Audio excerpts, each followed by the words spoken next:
인간의 마음에는 잘하고 싶은 마음, 또 나아지고 싶은 마음, 향상되고 싶은 마음이 항상 존재합니다. 그렇기 때문에 우리는 어떤 대가를 지불하고 또한 절제하며 내 인생을 올인할 때가 있습니다. 잘못된 방법을 써가지고 인생을 망치기도 하지만 우리는 어떻게 해서든지 잘하고 싶은 마음을 갖고 있습니다. 여러분도 그렇지 않습니까? 우리가 매주마다 이곳에 와서 예배를 드리는데 여러분들이 예배를 드릴 때에 내가 좀 더 주님을 잘 믿는 마음으로 예배 드리기를 원하고, 내가 좀 더 기도를 잘하기를 원하고, 내가 방언받기를 원하고, 또 방언이 더 깊어지기를 원하고, 또 나에게 능력이 있어가지고 귀신을 쫓거나 아니면 치유의 능력이 나에게 임했으면 좋겠다 라는 마음을 갖고 계시지는 않습니까? 또 하나님께서 약속하신 그 축복이 나에게도 정말로 임하게 되는 그런 일들, 또 내가 말씀을 들을 때에 그것이 잘 이해되고 성경 말씀을 더 잘 깨닫게 되고 내 마음속에 짐이 들어오셔가지고 내가 예배 드릴 때마다 정말로 은혜 충만한 그런 예배를 드리고 싶으시지 않습니까? 다 여러분들 마음속에 예배 드릴 때마다 조금 더 깊은 모습으로 그렇게 되기를 우리는 바라고 있습니다. 왜 그럴까요? 우리 안에 믿음이 성장되기를 바라는, 내 믿음이 자라나기를 원하는 그 마음이 있기 때문입니다.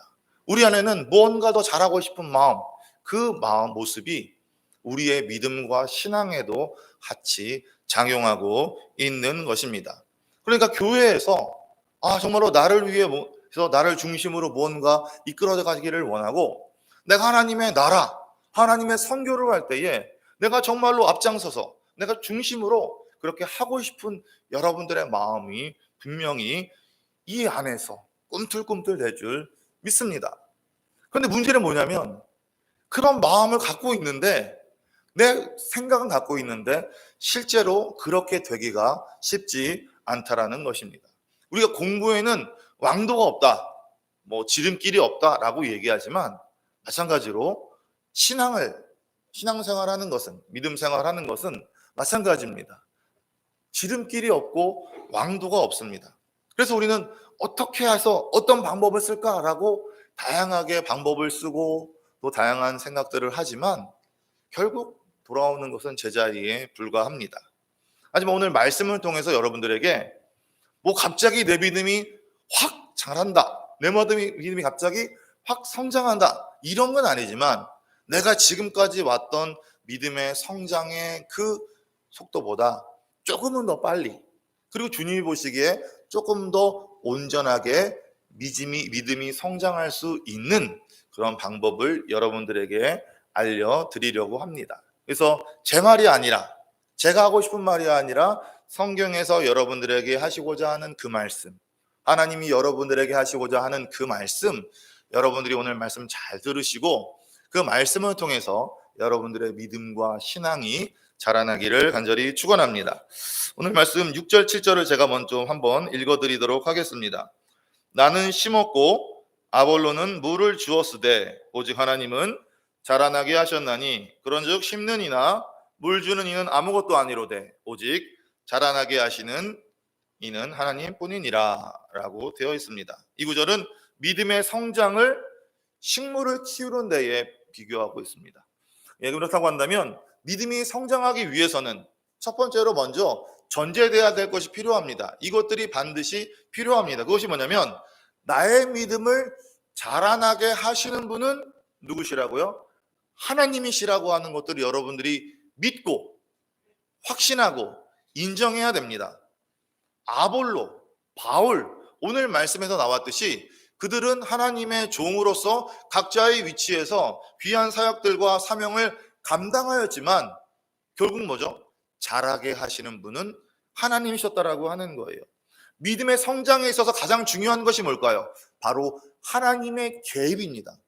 하나님이 함께하여야지, 하나님이 역사하여야지, 하나님이 허락하셔야지 우리의 믿음과 신앙이 성장될 수 있다라고 하는 것입니다. 내가 아무리 노력해도, 내가 내 힘으로 무언가를 막 한다 할지라도 하나님이 함께하지 아니하시면, 하나님이 거기에 자라나게 하지 아니하시면 우리는 조금의 것도 그 믿음과 신앙이 자라날 수 없게 되는 것입니다. 바울, 아볼로, 또 베드로, 그런 선교사나 목회자들 대단해 보이지만 다 하나님의 종들입니다.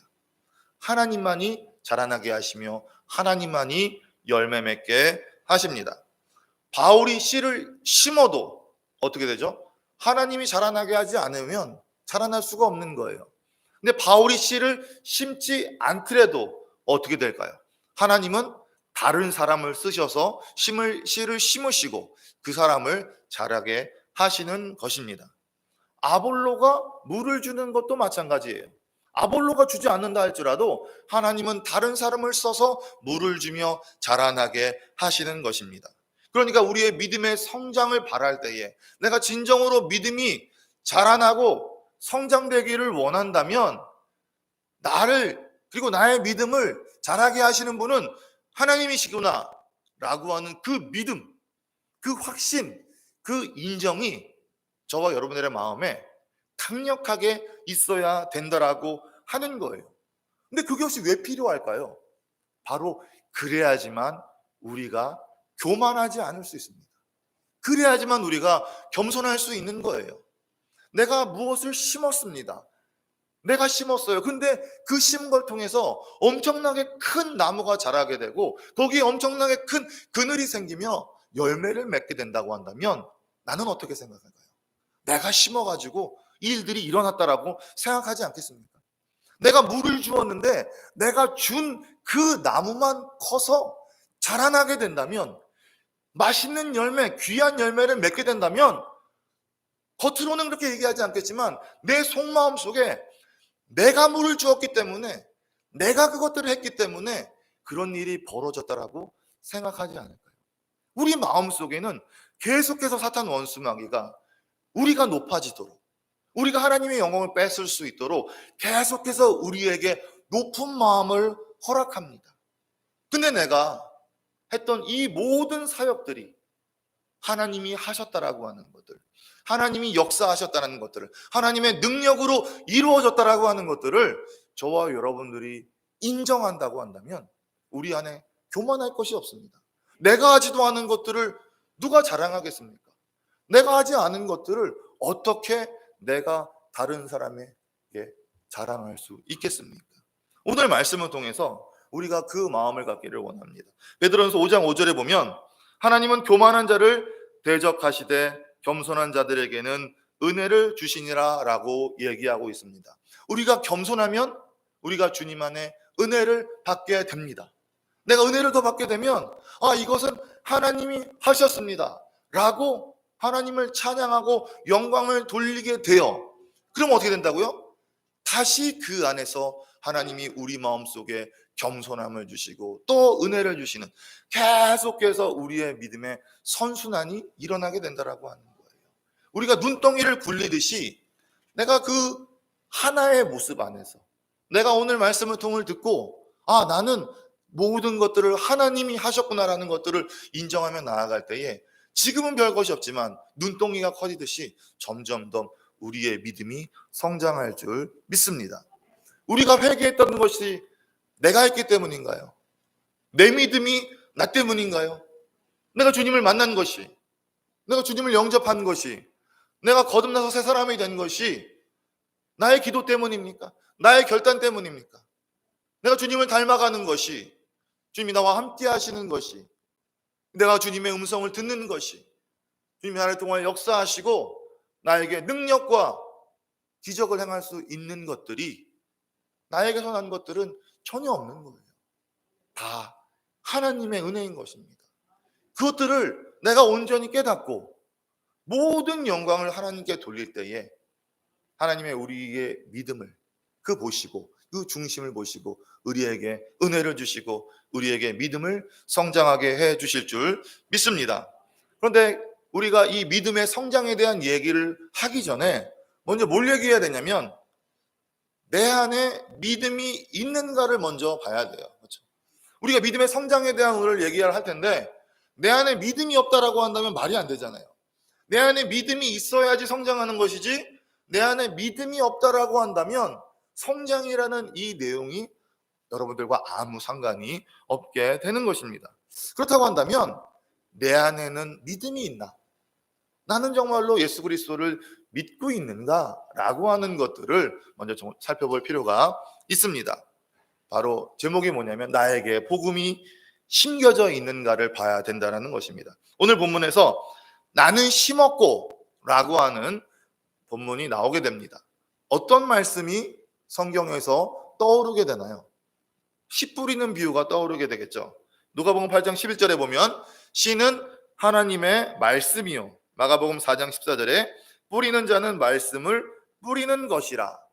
그러니까 바울이 심었다고 할 때에 그 심었다고 하는 것들은 식물을 비유하기 때문에 씨앗이고 씨지만, 말씀의 의미에서 볼 때는 그것이 뭐냐면 하나님의 말씀을 바울은 심은 거예요. 복음을 심은 거예요. 복음의 핵심인 예수 그리스도를 고린도 교회 성도님들의 마음에 심은 거라고 하는 것입니다. 그러면 왜 바울은 그들의 마음속에 복음을 심고 말씀을 심고 예수를 심었을까요? 왜냐하면 바로 그 바울은 사도라는 직분을 받았기 때문입니다. 그는 사도이기 때문에 복음을 전했고 말씀을 전했고 예수 그리스도를 심은 거예요. 사도는 예수 그리스도를 증언하는 사람입니다. 사도는 예수님을 만나서 예수님께 받은 그 말씀을 그들에게 실제적으로 전하는 사람이라고 하는 것입니다. 그렇기 때문에 사도는 하나님의 말씀을 전하고 심고 복음을 심고 예수 그리스도를 심는 것입니다. 그러니까 우리가 지금 믿음을 가졌다라고 얘기한다면 그것이 뭐라는 거죠? 사도와 같은 자가, 하나님의 말씀을 받은 자가, 예수 그리스도를 만난 그 사람이 우리에게 하나님의 말씀을 그리고 복음을 예수 그리스도를 전해 주셔서 그 복음이 어떻게 된다고요? 그 말씀이 어떻게 된다고요? 그 예수 그리스도가 내 안에 들어오게 되고 심기워지게 되고 실제로 존재한다라고 하는 것들을 의미하는 것입니다. 그 예수를 믿는다고 하는 것이 뭐죠?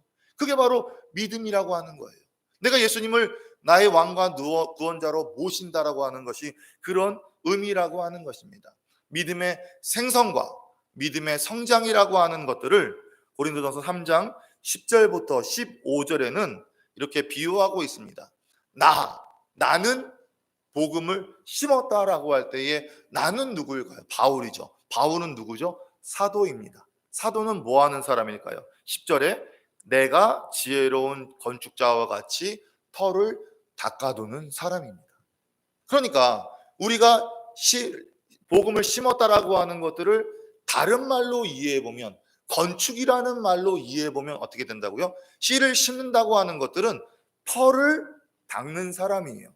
그러면 그 터가 누굴까요? 11절에 나오죠. 이 터는 곧 예수 그리스도라. 그러니까 우리 안에 예수 그리스도가 있어야 되는 거예요. 내 믿음의 기초는, 내 믿음의 터는 예수 그리스도가 돼야 된다라고 하는 거예요. 그게 뭐라고요? 내가 믿음을 가지고 있다. 내가 신앙을 가지고 있다. 내가 예수를 믿고 있다. 내가 예수를 영접하고 내가 예수님을 통해서 거듭났다라고 하는 그런 얘기인 것입니다. 그러니까 우리가 건물을 짓는 데 있어서, 우리의 신앙을 세우고 성장하는 데 있어서 가장 중요한 것이 뭐라고요? 이 터이신 예수 그리스도가 내 안에 존재해야 된다라고 하는 거예요. 11절 말씀을 표준 세모령을 제가 읽어드리겠습니다. 아무도 이미 놓은 기초이신 예수 그리스도 밖에 또 다른 기초를 놓을 수 없습니다. 바울은 고백하고 있어요. 내 믿음에서, 우리의 믿음에서 예수님이 아닌 다른 터는 없습니다. 예수님이 나의 터입니다. 예수님이 나의 기초입니다. 예수님이 내 안에 심겨졌습니다. 그리고 그 주님이 내 안에 계십니다 라고 이야기하고 있습니다. 다른 터는 없는 거예요. 나는 다른 것들에 의지해서 내 믿음을 세울 수 없는 거예요. 나의 힘, 나의 능력, 나의 인맥, 나의 명예, 나의 권력, 다른 그 어떤 것들도 그 위에 우리의 신앙을 세울 수 없습니다. 우리는 그 복음의 핵심이신 예수 그리스도를 내 기초로 삼아 내 믿음을 세워야 되는 것입니다.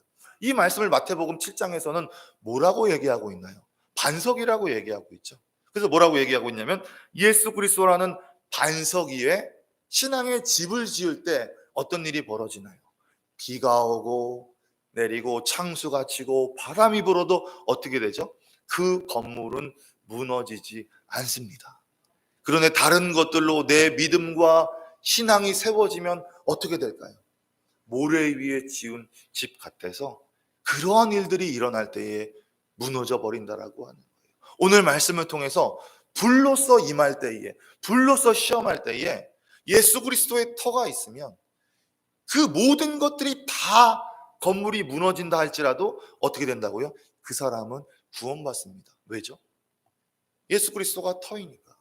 내가 세운 신앙의 모든 것들이 다 무너진다 할지라도 예수님이 나의 기초이시고 예수님이 나의 터이시고 예수님이 내 안에 계시면 내가 이제까지 행했던 나의 모든 신앙의 열매들이 다 무너진다 할지라도 그 사람은 구원받습니다.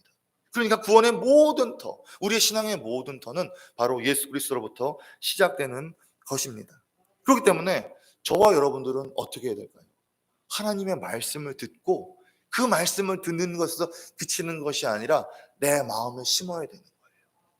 그것들은 하나님께서 하시지만 내가 그러려고 하는 마음이 들 때에, 내가 복음을 받아들이려고 하는 마음이 들 때에, 예수 그리스도를 받아들이려고 하는 마음이 들 때에 하나님이 역사하셔가지고 내 안에 복음이 심기어지고 예수님이 심기어지게 되는 것입니다. 그럴 때에 믿음이 생기는 거예요. 그럴 때에 내가 예수님을 믿는다고 자랑할 수 있는 거예요. 자신할 수 있는 거예요. 그럴 때 예수님이 내 안에서 역사하시고 나와 함께 하시는 것입니다. 이것이 바로 믿음의 탄생이라고 얘기할 수 있어요. 근데 오늘 설교 제목이 뭐죠? 믿음이 성장하기 위해서는. 오늘 말씀은 뭘 얘기하고 싶냐면 믿음의 성장을 얘기하고 싶습니다. 이제까지 말씀드린 것들 중에 여러분들이 아직 되지 않는 것이 있다라고 한다면 여러분들이 말씀을 묵상하시면서 주님께 간절히 구하시기를 바랍니다. 주의 이름을 부르는 자는 구원을 얻고 주님이 오십니다. 그것들을 붙들며 기도하시기를 바랍니다. 그럼 오늘 말씀의 핵심인 그러면 어떻게 하면 믿음을 성장시킬 수 있을까? 오늘 말씀에는 뭐라고 되어 있냐면 아볼로는 물을 주었으되라고 되어 있습니다. 바울이 복음을 심었습니다. 그래서 우리 안에 예수 그리스도가 계십니다. 근데 거기서 끝나지 않았죠. 어떻게 될까요? 바울이 아볼로가 물을 주고 있습니다. 그게 어떤 작용인지는 잘 모르겠어요. 그것이 어떻게 역사하는지는 모르겠어요. 그런데 내 안에 예수 그리스도라는 그 씨가 있는데 근데 거기에 물을 주니까 자라나게 된다라고 하는 것입니다. 그렇다고 한다면 물을 주는 것이 과연 무엇일까라고 하는 것들을 알아야 되잖아요. 우리가 물을 주는 것이 무엇이라는 것들을 안다면 나도 내 주위에 아볼로와 같은 사람을 통해서 물을 공급받으면 되는 거예요. 물이 있는 곳으로 내가 찾아가면 되는 거예요. 근데 물을 준다라고 하는 것이 어떤 의미인지를 모르면 내 옆에 오아시스가 있고 내 앞에 지하수가 있고 정수기가 있어도 그것들이 나를 충족시키지 못하고 그것이 나를 자라날 수 없게 한다라고 하는 것입니다. 그렇기 때문에 오늘 말씀을 통해서 물을 주는 것이 무엇인가, 나의 신앙을 자라가게 하는 것이 무엇인가라고 하는 것들을 오늘 말씀을 통해서 잘 깨달으시기를 바랍니다. 근데 너무 부족하잖아요. 물을 준다라고 하는 것이 너무 추상적이고 너무 단편적이잖아요. 그렇기 때문에 물을 준다라고 하는 의미를 알기 위해서는 거기에 나와 있는 아볼로라고 하는 사람을 우리가 알아야 됩니다. 과연 아볼로가 어떤 사람이었기 때문에 그는 물을 줄 수 있었을까? 내 주위에는 아볼로와 같은 사람이 있을까? 물을 주는 그런 사람이 있을까를 알려고 한다면 아볼로가 어떤 사람인지를 알아야 되는 것입니다. 바울은 복음을 심었습니다. 왜 그랬죠? 사도니까. 아볼로는 물을 주었어요. 그건 뭐죠? 어떤 우리가 잘 모르지만 어떤 직분이 있기 때문에, 어떤 사명이 있기 때문에 물을 주지 않았을까요? 그것들을 한번 알아보자라고 하는 거예요. 사도행전 18장 24절부터 아볼로에 대해서 잘 나와 있습니다. 아볼로는 알렉산드리아 출신입니다. 거기는 이집트에 있는데 로마에서 두 번째로 영향력 있고 큰 도시입니다. 그는 언변이 능했어요. 말을 잘했어요. 그리고 성경에 능통한 자였습니다. 그러니까 그 지형상으로 볼 때에 지식, 그리고 말도 잘하고 성경도 잘 아는 아주 훌륭한 그런 믿음의 사람이었다고 할 수 있습니다. 그리고 그는 유대인이었기 때문에 성경을 정말로 잘 해석할 수 있었습니다. 근데 아볼로에 대한 직분에 대한 단서가 나옵니다. 25절인데 여러분이 찾지 않았으니까 제가 읽어드리겠습니다. 그가 일찍이 주의 도를 배워 열심으로 예수에 관한 것을 자세히 말하며 가르치나 요한의 세례만 알 따름이라. 한 번 더 읽어드리겠습니다.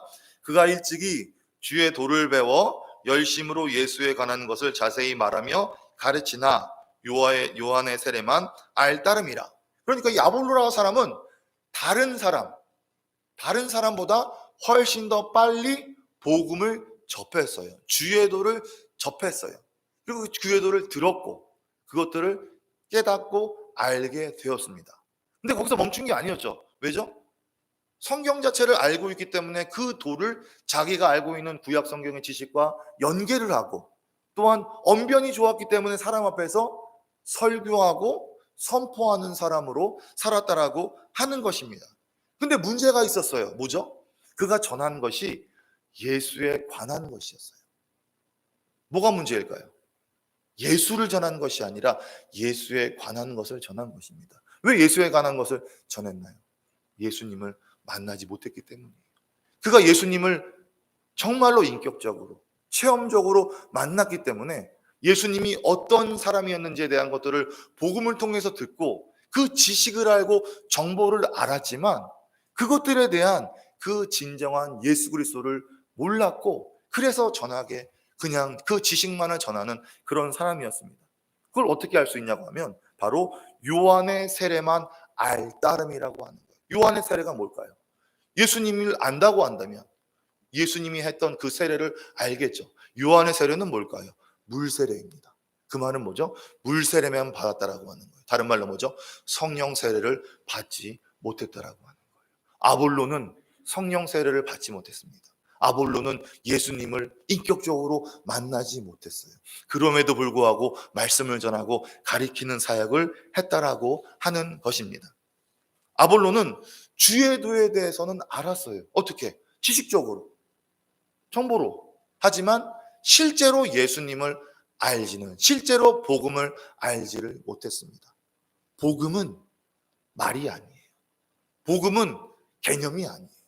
복음은 지식이 아니에요. 복음은 능력입니다. 하나님의 능력이에요. 우리가 복음을 전한다고 할 때에 다른 사람들에게 예수 믿으세요를 전하는 것이 아니라 내가 만난 예수님을, 내 안에 있는 예수님을, 내가 체험한 예수님을 내 말을 통해서, 내 삶을 통해서 보여주는 거예요. 그게 복음을 전하는 거라고 하는 것입니다. 내가 전도를 해도 전도가 되지 않는 것들은 내 모습을 통해서, 내 말을 통해서, 내 삶을 통해서 예수님이 보이지 않기 때문이에요.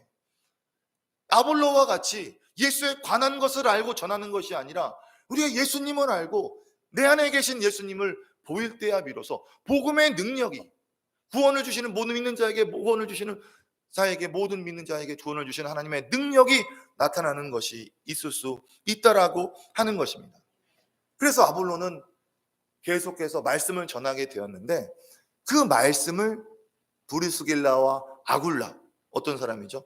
바울의 말씀을 통해서 바울의 말씀으로 양육된 브리스길라와 아굴라가 그 말씀을 듣고 이거 뭔가 부족한데, 이거 뭔가 내가 더 알려줘야겠는데 하는 것들을 깨달아서 이 아볼로를 불러가지고 주 하나님의 복음에 대해서 더 자세히 풀어 알려주게 됩니다. 그럼 어떻게 될까요? 그러면 통해서 아볼로는 좀 더 주님에 대해서 알 수 있었겠죠. 그런데 문제는 뭐냐면 이렇게 된다고 해서 주님 복음에 대해서 온전히 아는 게 아니에요. 주님을 아는 사람, 복음을 아는 사람, 그 사람이 아무리 그것들에 대해서, 복음에 대해서, 주의 도에 대해서 잘 풀어 가리킨다 할지라도 주님을 만나지 않아요. 주님이 내 안에 심겨져 있지 않으면, 내가 주님과 함께하지 않으면 그것은 복음으로서의 그 능력이 나타날 수 없는 것입니다.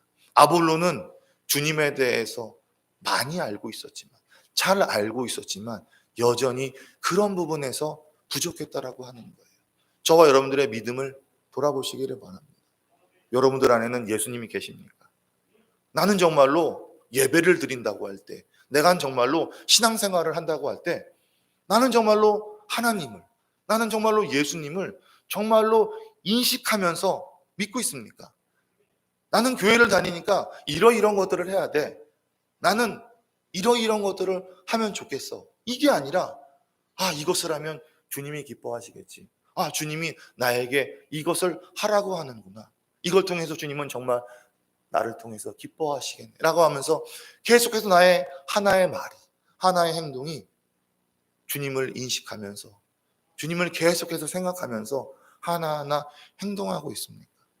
우리의 믿음과 신앙이 그런 모습이 되기를 원합니다. 아볼로가 이 일들을 통해서 계속해서 말씀을 전하게 되었고, 그 다음에 결국 아가야, 그러니까 고린도 지방으로 가게 됐을 때 에베소 교회에서는 그들에게 추천장을 써주게 됩니다. 그러면서 어떤 일이 벌어지게 되냐면 27절에 은혜로 말미암아 믿은 자들에게 많은 유익을 주니, 고린도 교회에 가가지고 말씀을 전했는데 뭐라고요? 믿은 자들에게, 믿은 자들이 누구죠?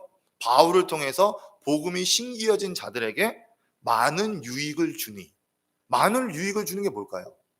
물을 주는 거겠죠. 이해되시겠습니까? 물을 주는 거겠죠. 그래서 그의 믿음이 성장하는 거겠죠. 그럼 많은 유익을 줬는데 이게 뭘까라고 하는 것들이 28절에 나와 있습니다. 읽어드리겠습니다. 이는 성경으로서 예수는 그리스도라고 증언하여 공중 앞에서 힘있게 유대인의 말을 이김이러라. 한 번 더 읽어드리겠습니다. 이는 성경으로서 예수는 그리스도라고 증언하여 공중 앞에서 힘있게 유대인의 말을 이김이러라. 아볼로는 뭘 하고 있었나요? 예수는 그리스도라고 증언하고 있었어요. 아까 전에 말씀드렸죠. 예수는 그리스도라고 증언하는 사람이 누구라고요? 사도. 그럼 아볼로가 사도일까요? 근데 좀 이상해요. 아닌 것 같아요. 왜 그럴까요? 사도는 진리와 능력으로 전하는 겁니다. 내가 만난 예수님으로 전하는 거예요. 근데 아볼로는 뭐라고 정했죠? 뭘로 정했죠? 성경으로서. 이해되시겠습니까? 성경 말씀으로서 전하게 된 거예요. 그러니까 바울은 사도인데 아볼로는 누구일까요? 에베소서에 나온 대로 한다면 교사라고 하는 거예요. 교사. 가리키는 사람. 이해되시겠습니까? 그러면 가리키는 사람이 물을 준다라고 하는 것은 결국 뭐죠? 우리가 물을 준다라고 하는 것은, 물을 받는다고 하는 것들은 성경의 가르침을 받는 걸 얘기하는 거예요. 성경의 말씀을 깨닫게 하는 거예요. 성경의 말씀을 깨달는다고 하는 것들을 저와 여러분들이 기억하시기를 바랍니다. 이 아볼로가 얼마나 대단한 교사였냐면 바로 가르침을 통해서 성경을 풀이하고 그다음에 복음을 교리적으로 이해시켰습니다. 그래서 어떻게 되죠? 유대인들하고 교리 싸움을 해서 이기는 일들이 벌어지게 되었다라고 하는 것입니다. 아볼로에게는 가르치는 은사를 통해서 어떻게 된다고요? 바울이 심겨놓은, 그리스도를 심겨놓은 그 고린도 교회 성도들에게 말씀을 계속해서 가르침을 통해서, 그들에게 물을 줌을 통해서 어떻게 한다고요? 신앙을 자라나게 한 것입니다. 그러니까 저와 여러분들이 오늘 말씀을 통해서 깨달을 건 뭐죠? 내 믿음이 성장하기 위해서는 나에게 물이 주어져야 되는데, 그 물이 주어지는 것이 말씀을 깨닫는 거구나, 말씀을 배우는 거구나 라고 하는 것들을 기억하시기를 바랍니다. 물론 우리가 신앙을 성장하는 데 있어가지고 물을 주는 것만으로도, 말씀을 가르친 것만으로 전부다 라고 할 수 없습니다. 근데 중요한 건 뭐냐면 말씀을 배우지 않고 말씀의 온전한 뜻이 무엇인지 모르고 이 성경 말씀이 과연 이 한 구절 한 구절이 주님이 뭘 얘기하는지를 정확히 알지 모르는 상태에서 내 믿음이 성장하지는 않는다라고 하는 것입니다. 믿음이 성장하기 위해서는 건물에 비유하고 있잖아요. 뭘 얘기하고 있죠? 금이나 은이나 보석이나 아니면 나무나 풀이나 짚이나 하고 하는 것들.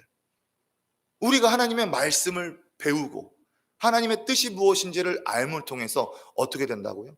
그 말씀이 금이 되고 그 말씀이 은이 되고 그 말씀이 보석이 되는 거예요. 예수님이라고 하는 터 위에 나의 신앙을 세웁니다. 근데 뭘로 세우죠? 주님이 주시는 그 말씀, 나에게 하시고자 하는 그 말씀, 내가 깨닫는 그 말씀을 내가 받아가지고 그것을 잘 연마해서 한쪽 기둥은 금으로, 한쪽 면은 은으로, 한쪽 부분은 보석으로 하나하나 세우게 되는 거예요. 그런데 그것이 아니라 말씀이 아닌 것이 아니라 다른 것들을 세운다면 내가 한 무엇으로 그런가를 한다라고 한다면 그것은 나무나 짚이나 아니면 풀과 같이 마지막 환란 때에 시험이 들어 나를 힘들게 할 때에 그 나머지들은 다 타버린다라고 하는 거예요.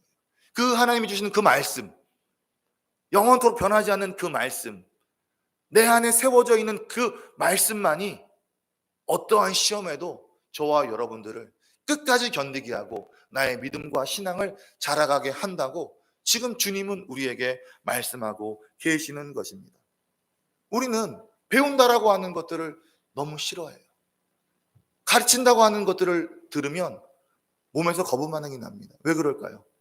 학교를 다닐 때 맨날 배우려고 하잖아요. 나 공부하기 싫은데, 나는 빨리 졸업하고 세상에서 살고 싶은데 계속해서 12년 동안 갇혀 살았잖아요.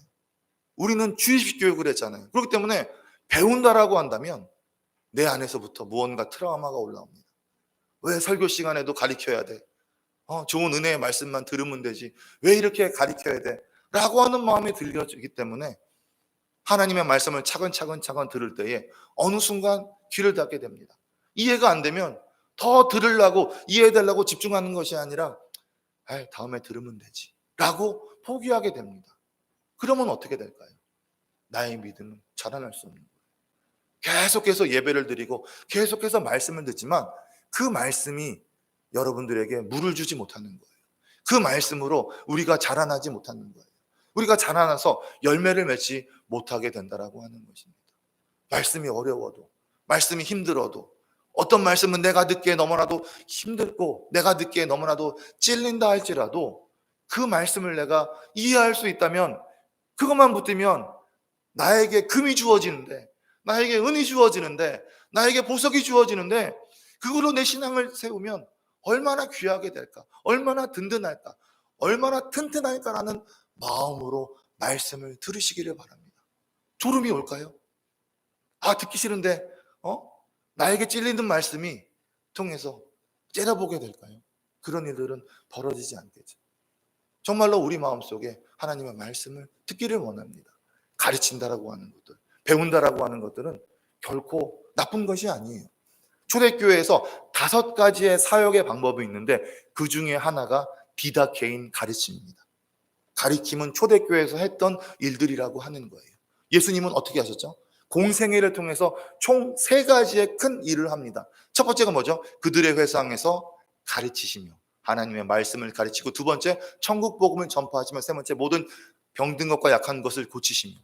3개 중에 했던 것들 중에 가장 먼저 나오는 것이 뭐라고요? 예수님이 하나님의 말씀을 가르치신 거예요. 그렇다고 한다면 우리는 가르치는 말씀을 들어야 됩니다. 말씀을 배워야 되는 거예요. 말씀을 통해서 이 뜻이 무엇인지를 깨닫고 알아야 된다라고 하는 거예요.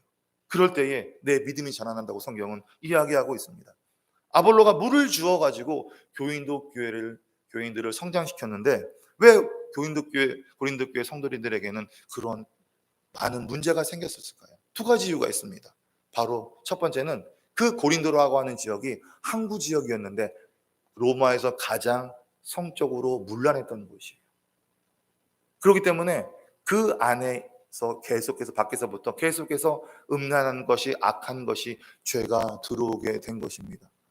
저와 여러분들이 내 안에 예수 그리스도가 심기어지고 내가 하나님의 말씀을 배움을 통해서 계속 자라나도 여전히 내가 죄에 노출되어 있으면, 내가 죄를 기뻐하며 여전히 내가 죄 있는 곳에 머물러 있다라고 한다면, 우리가 믿음이 자라난다는 만큼 우리에게도 문제가 생긴다라고 하는 것들을 기억하시기를 바랍니다. 또한 아볼로가 온전히 예수 그리스도 안에 사람이 아니었기 때문에, 그가 전한 복음이 온전히 그 능력대로 역사하지 못했기 때문에 온전히 자라지 못한 부분도 있게 됩니다. 아무리 좋은 건축물을 지을 때에 좋은 재료를 짓는다고 해도 어떻게 되나요? 그 이음새가 잘 돼야겠죠. 내가 여기를 금으로 은으로 만든다 할지라도 그것들을 이어놓지 않고 세워놓기만 한다면 바람이 불고 또 물이 찰 때에 다 흘러 떨어져가게 됩니다. 우리가 이 재료를 세우는 것들을 말씀을 배우는 것이라고 오늘 말씀을 들었다고 한다면, 그 이음새를 연결하는 게 뭘까요? 그게 바로 기도입니다. 이해되시겠습니까? 여러분들이 해야 될 일이 뭘까요? 오늘 말씀을 듣고 내가 이 말씀을 붙들어야지 한다면 그것들을 마음속에 금처럼, 은처럼, 보석처럼 가져가서 집에서 계속해서 기도하시기 바랍니다. 주님, 이것이 내 신앙의 재료가 되기를 원합니다. 이것이 내 믿음의 재료가 되기를 원합니다.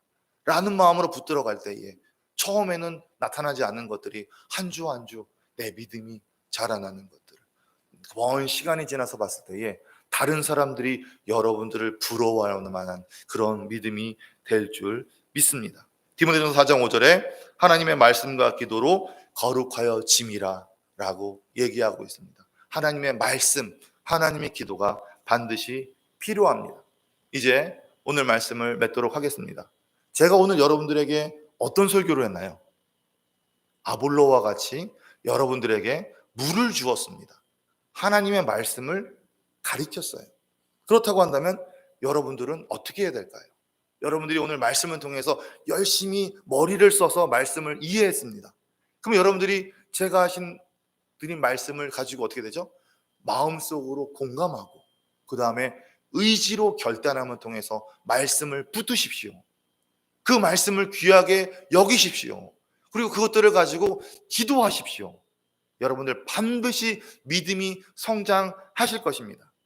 그리고 아까 처음에 얘기했듯이 내가 믿음이 성장하기를 원하는 것들은 내가 잘 되기 위해서야, 뭔가 잘하고 싶은 내 마음에서야 라고 하는 것들을 넘어서시기 바랍니다.